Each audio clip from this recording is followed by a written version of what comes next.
Livre de la Genèse, partie 1. Chapitre 1. Au commencement, Dieu créa le ciel et la terre. La terre était informe et vide. Il y avait des ténèbres à la surface de l'abîme, mais l'Esprit de Dieu planait au-dessus des eaux. Dieu dit que la lumière soit, et la lumière fut. Dieu vit que la lumière était bonne, et Dieu sépara la lumière d'avec les ténèbres. Dieu appela la lumière jour, et il appela les ténèbres nuit. Il y eut un soir, et il y eut un matin. Ce fut un jour. Dieu dit qu'il y ait une étendue entre les eaux pour séparer les eaux des eaux. Dieu fit donc cette étendue, sépara les eaux qui sont au-dessous de l'étendue d'avec les eaux qui sont au-dessus. Il en fut ainsi. Dieu appela l'étendue ciel. Il y eut un soir et il y eut un matin. Ce fut un deuxième jour. Dieu dit que les eaux qui sont au-dessous du ciel s'amassent en un seul endroit et que la partie sèche apparaisse. Il en fut ainsi. Dieu appela terre la partie sèche et il appela mer la masse des eaux. Dieu vit que cela était bon. Puis Dieu dit que la terre se couvre de verdure, d'herbes porteuses de semences, d'arbres fruitiers donnant sur la terre des fruits selon leur espèce et ayant en eux leurs semences. Il en fut ainsi. La terre produisit de la verdure, de l'herbe porteuse de semences selon son espèce et des arbres donnant du fruit et ayant en eux leurs semences selon leur espèce. Dieu vit que cela était bon. Il y eut un soir et il y eut un matin. Ce fut un troisième jour. Dieu dit qu'il y ait des astres dans l'étendue céleste pour séparer le jour et la nuit, que ce soit des signes pour marquer les temps, les jours et les années, que ce soit des astres dans l'étendue céleste pour éclairer la terre. Il en fut ainsi. Dieu fit les deux grands astres, le grand pour dominer sur le jour et le petit pour dominer sur la nuit. Il fit aussi les étoiles. Dieu les plaça dans l'étendue céleste pour éclairer la terre, pour dominer sur le jour et sur la nuit, et pour séparer la lumière d'avec les ténèbres. Dieu vit que cela était bon. Il y eut un soir et il y eut un matin. Ce fut un quatrième jour. Dieu dit que les eaux se mettent à grouiller d'êtres vivants, et que sur la terre des oiseaux volent sous l'étendue céleste. Dieu créa selon leur espèce les grands monstres marins et tous les êtres vivants qui nagent et dont les eaux se mirent à grouiller. Il créa aussi tout oiseau ailé selon son espèce. Dieu vit que cela était bon. Dieu les bénit en disant « Soyez féconds, multipliez-vous et remplissez les eaux des mers, et que les oiseaux se multiplient sur la terre. » Il y eut un soir et il y eut un matin. Ce fut un cinquième jour. Dieu dit que la terre produise des êtres vivants selon leur espèce, bétail, reptiles, animaux terrestres, chacun selon son espèce. Il en fut ainsi. Dieu fit les animaux de la terre selon leur espèce, le bétail selon son espèce et tous les reptiles du sol selon leur espèce. Dieu vit que cela était bon. Dieu dit « Faisons l'homme à notre image selon notre ressemblance, pour qu'il domine sur les poissons de la mer, sur les oiseaux du ciel, sur le bétail, sur toute la terre, et sur tous les reptiles qui rampent sur la terre. » Dieu créa l'homme à son image. Il le créa à l'image de Dieu. Hommes et femmes, il les créa. Dieu les bénit et Dieu leur dit « Soyez féconds, multipliez-vous, remplissez la terre et soumettez-la. Dominez sur les poissons de la mer, sur les oiseaux du ciel et sur tout animal qui rampe sur la terre. » Dieu dit « Voici que je vous donne toute herbe porteuse de semences et qui est à la surface de toute la terre, et tout arbre fruitier porteur de semences. Ce sera votre nourriture. À tout animal de la terre, à tout oiseau du ciel, À tout ce qui rampe sur la terre et qui a souffle de vie, je donne toute herbe verte pour nourriture. » Il en fut ainsi. Dieu vit alors tout ce qu'il avait fait, et voici, c'était très bon. Il y eut un soir et il y eut un matin, ce fut un 6e jour. Chapitre 2. Ainsi furent achevés le ciel, la terre et toute leur armée. Le 7e jour, toute l'œuvre que Dieu avait faite était achevée, et il se reposa au 7e jour de toute l'œuvre qu'il avait faite. Dieu bénit le 7e jour et le sanctifia, car en ce jour Dieu s'était reposé de toute l'œuvre qu'il avait créée.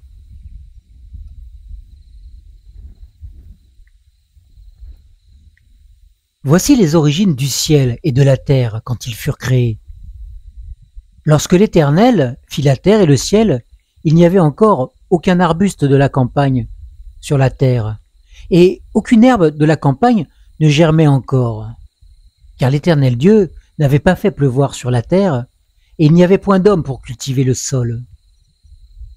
Mais une vapeur s'éleva de la terre et arrosa toute la surface du sol. L'Éternel Dieu forma l'homme de la poussière du sol.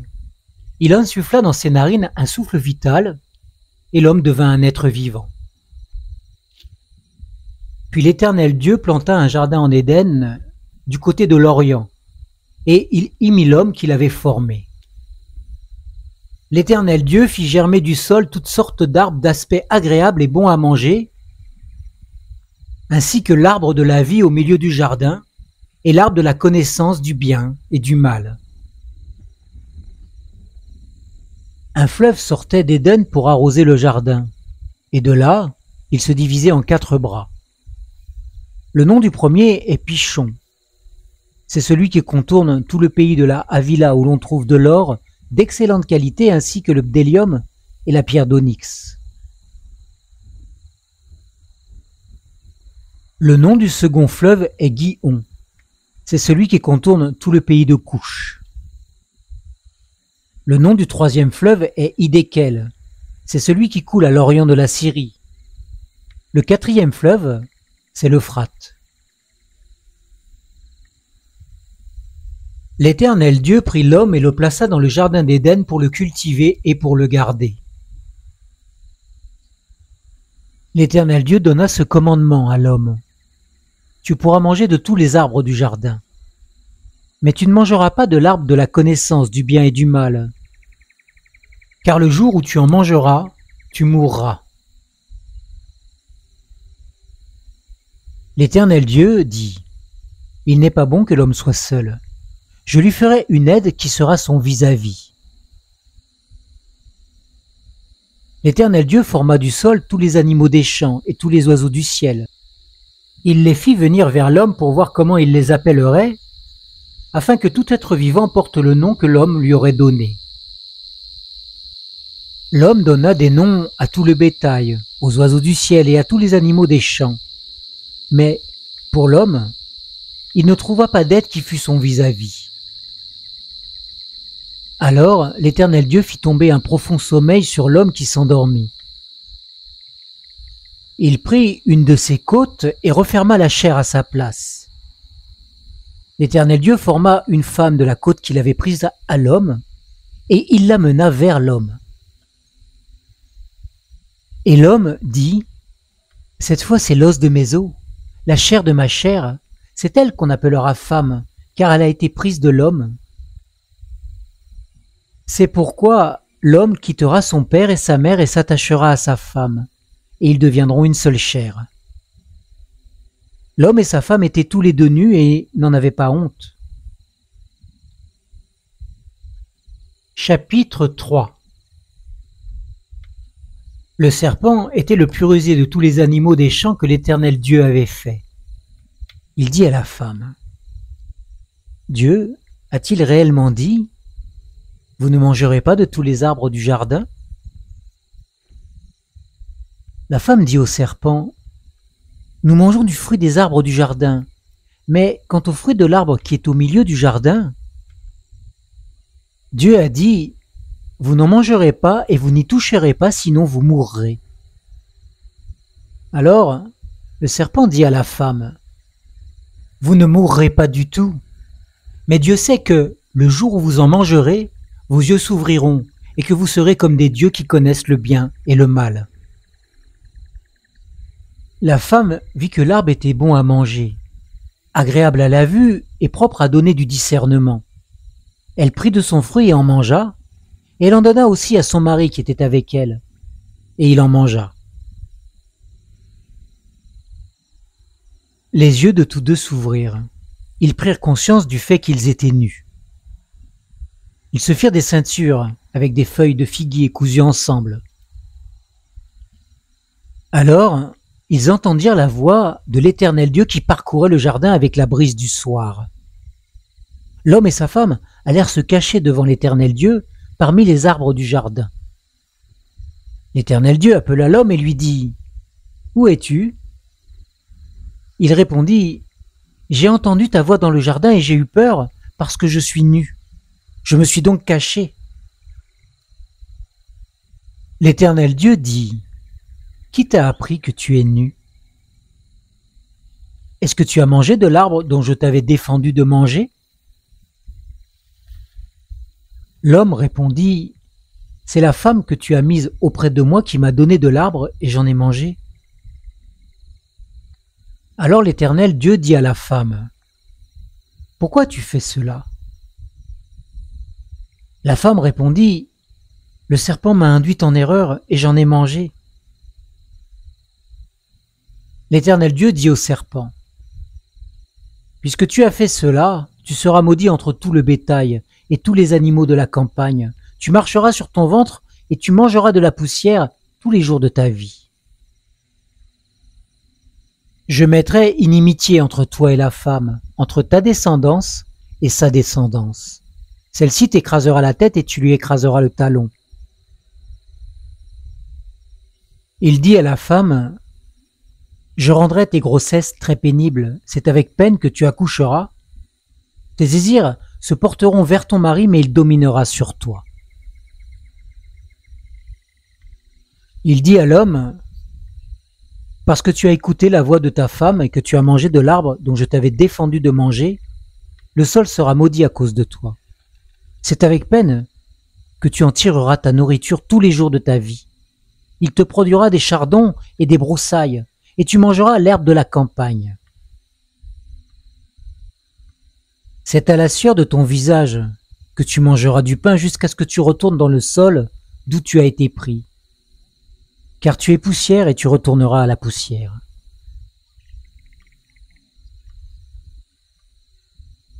L'homme donna à sa femme le nom d'Ève, car elle a été la mère de tous les vivants.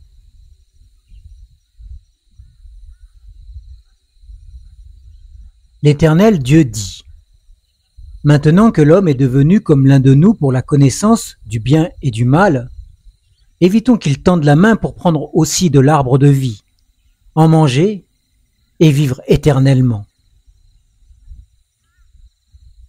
L'Éternel Dieu le renvoya du jardin d'Éden pour qu'il cultive le sol d'où il avait été tiré.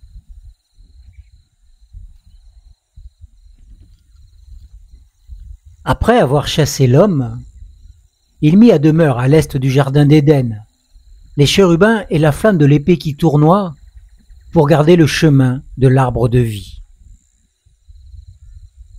Chapitre 4. L'homme connut Ève sa femme. Elle devint enceinte et accoucha de Caïn. Elle dit, « J'ai mis au monde un homme avec l'aide de l'Éternel. » Elle accoucha encore de son frère Abel. Abel devint berger de petit bétail et Caïn cultivateur. Au bout d'un certain temps, Caïn apporta des fruits du sol comme offrande à l'Éternel. Abel, lui aussi, apporta des premiers-nés de son petit bétail avec leur graisse. L'Éternel porta un regard favorable sur Abel et sur son offrande. Mais il ne porta pas un regard favorable sur Caïn ni sur son offrande. Caïn fut très irrité et son visage fut abattu. L'Éternel dit à Caïn, Pourquoi es-tu irrité et pourquoi ton visage est-il abattu? Si tu agis bien, tu relèveras la tête. Mais si tu n'agis pas bien, le péché est tapis à ta porte et ses désirs se portent vers toi. Mais toi, domine sur lui. Cependant, Caïn adressa la parole à son frère Abel. Et comme ils étaient dans les champs, Caïn se dressa contre son frère Abel et le tua. L'Éternel dit à Caïn, « Où est ton frère Abel ?» Il répondit, « Je ne sais pas. Suis-je le gardien de mon frère, moi ?» Alors Dieu dit, « Qu'as-tu fait ? La voix du sang de ton frère crie du sol jusqu'à moi. Maintenant, tu seras maudit loin du sol qui a ouvert sa bouche pour recevoir de ta main le sang de ton frère. Quand tu cultiveras le sol, il ne te donnera plus sa richesse. Tu seras errant et tremblant sur la terre. » Caïn dit à l'Éternel, « Le poids de ma faute est trop grand pour être supporté. Tu me chasses aujourd'hui loin du sol arable. Je devrais me cacher loin de ta face. Je serai errant et tremblant sur la terre, et si quelqu'un me trouve, il me tuera. » L'Éternel lui dit, « Si quelqu'un tue Caïn, on le vengera 7 fois. » Et l'Éternel mit un signe sur Caïn pour que ceux qui le trouveraient ne le frappent pas. Puis Caïn sortit de la présence de l'Éternel et partit habiter dans la terre de Nod, à l'est d'Éden. Caïn connut sa femme. Elle devint enceinte et accoucha de Hénoc. Il bâtit ensuite une ville et donna à cette ville le nom de son fils, Hénoc.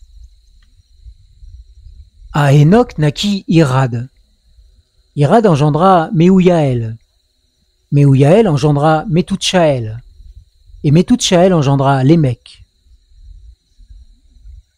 Lémec prit 2 femmes appelées l'une Ada et la seconde Tsila.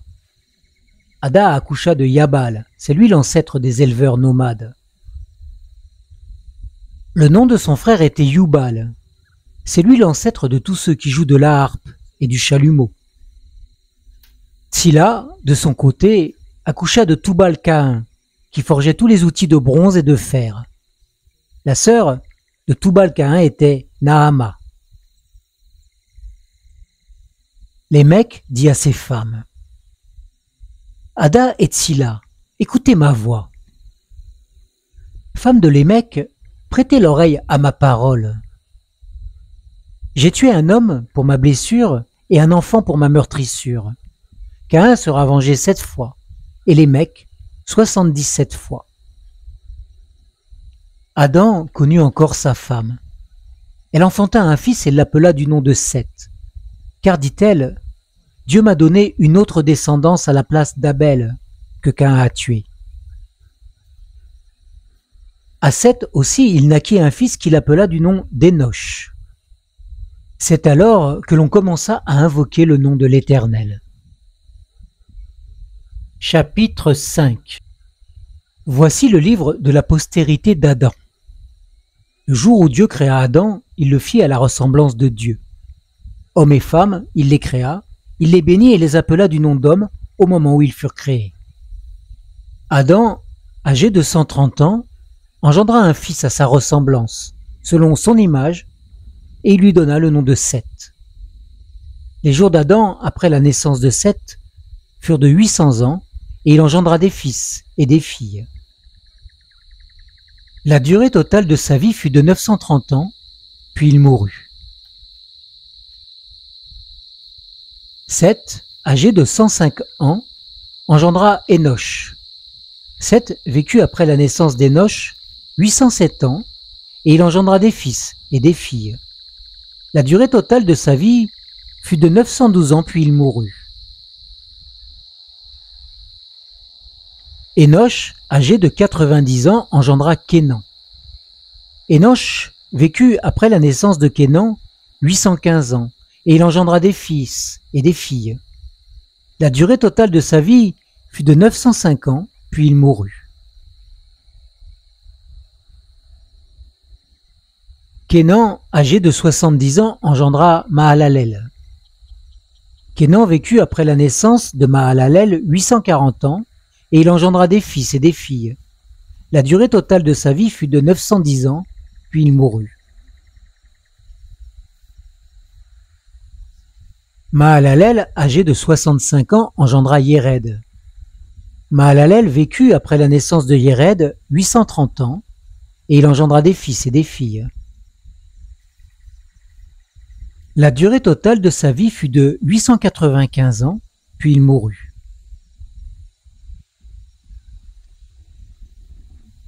Yéred, âgé de 162 ans, engendra Enoch. Yéred vécut après la naissance d'Enoch 800 ans, et il engendra des fils et des filles. La durée totale de sa vie fut de 962 ans, puis il mourut. Enoch, âgé de 65 ans, engendra Mathusalem. Enoch, après la naissance de Mathusalem, marcha 300 ans avec Dieu, et il engendra des fils et des filles. La durée totale de sa vie fut de 365 ans. Enoch marcha avec Dieu. Puis il ne fut plus parce que Dieu l'enleva.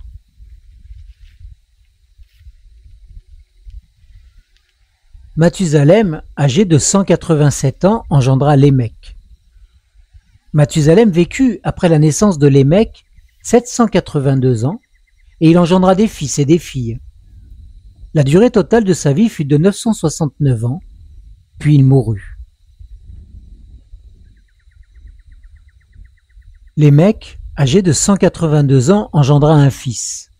Il lui donna le nom de Noé en disant « Celui-ci nous consolera de la peine que nous causent nos durs travaux manuels sur le sol que l'Éternel a maudit. » Lémec vécut après la naissance de Noé 595 ans, et il engendra des fils et des filles.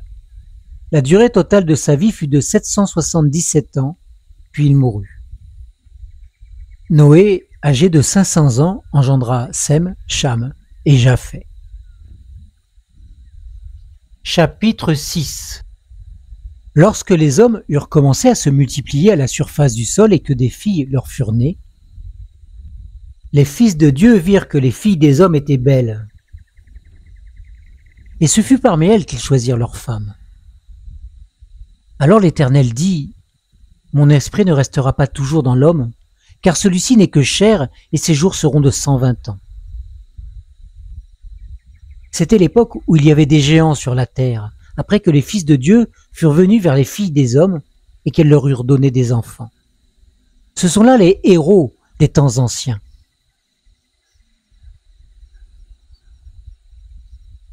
L'Éternel vit que la méchanceté de l'homme était grande sur la terre, et que chaque jour son cœur ne concevait que des pensées mauvaises. L'Éternel regretta d'avoir fait l'homme sur la terre, et son cœur fut affligé. L'Éternel dit : « J'effacerai de la surface du sol l'homme que j'ai créé, depuis l'homme jusqu'au bétail, aux reptiles et aux oiseaux du ciel, car je regrette de les avoir faits. » Mais Noé obtint la faveur de l'Éternel.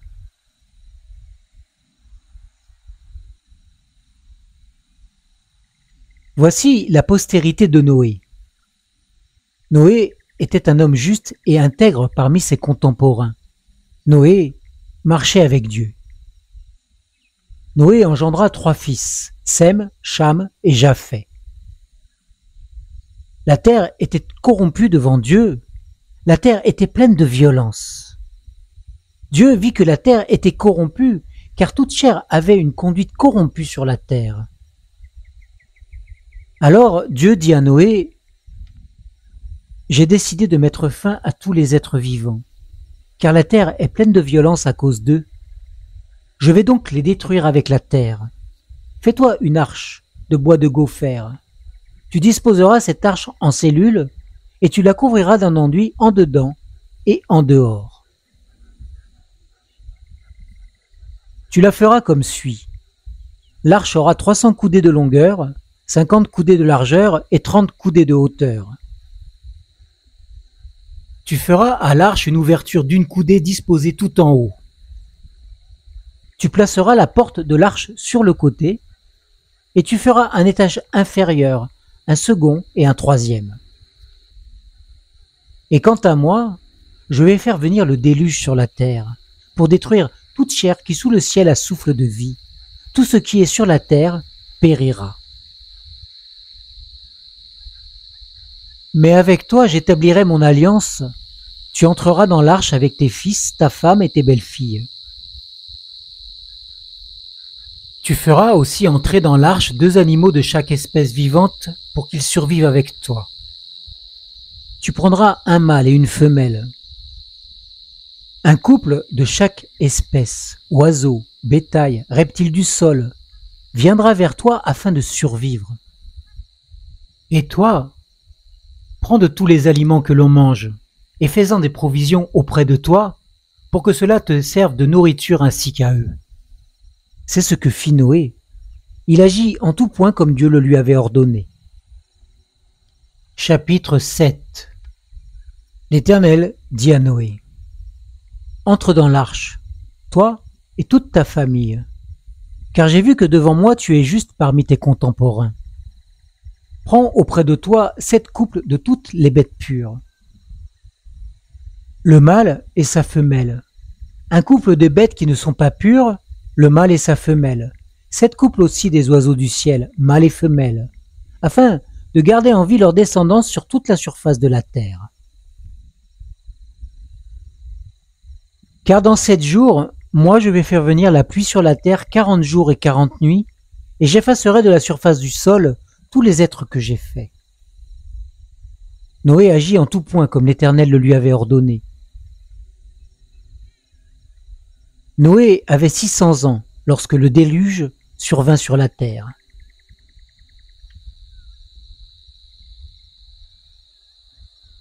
Noé entra dans l'arche avec ses fils, sa femme et ses belles-filles pour échapper à l'eau du déluge. D'entre les bêtes pures et les bêtes qui ne sont pas pures, les oiseaux et tout ce qui rampe sur le sol, il entra dans l'arche auprès de Noé des couples, un mâle et une femelle, comme Dieu l'avait ordonné à Noé. 7 jours après, les eaux du déluge vinrent sur la terre.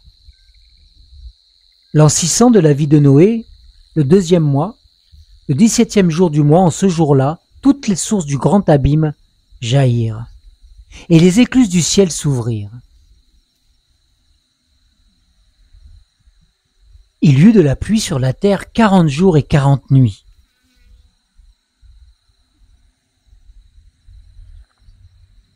Ce même jour, Noé, Sem, Cham et Japheth, fils de Noé, la femme de Noé et ses 3 belles-filles entrèrent dans l'arche avec tous les animaux selon leur espèce, tout le bétail selon chaque espèce, tous les reptiles qui rampent sur la terre selon leur espèce, tous les oiseaux selon leur espèce, tout ce qui vole et qui a des ailes. Il entra dans l'arche auprès de Noé des couples de toute chair ayant souffle de vie. Il en entra mâle et femelle de toute chair, comme Dieu l'avait ordonné à Noé. Puis l'Éternel ferma la porte sur lui. Le déluge dura sur la terre pendant 40 jours. Les eaux montèrent et emportèrent l'arche qui fut soulevée au-dessus de la terre. Les eaux grossirent et montèrent énormément sur la terre, et l'arche flotta sur la surface des eaux. Les eaux étaient de plus en plus grosses sur la terre. Toutes les montagnes qui sont sous le ciel furent couvertes. Les eaux couvrirent les montagnes et les dépassèrent d'une hauteur de 15 coudées. Tout ce qui se mouvait sur la terre expira, tant les oiseaux que le bétail et les animaux, tout ce qui pullulait sur la terre et tous les êtres humains.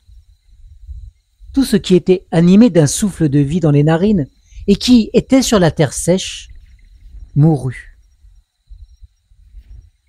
Dieu effaça tous les êtres qui étaient sur la surface de la terre. Ils furent effacés de la terre. Il ne resta que Noé et ceux qui étaient avec lui dans l'arche. Les eaux grossirent sur la terre pendant 150 jours. Fin de la partie 1 du livre de la Genèse.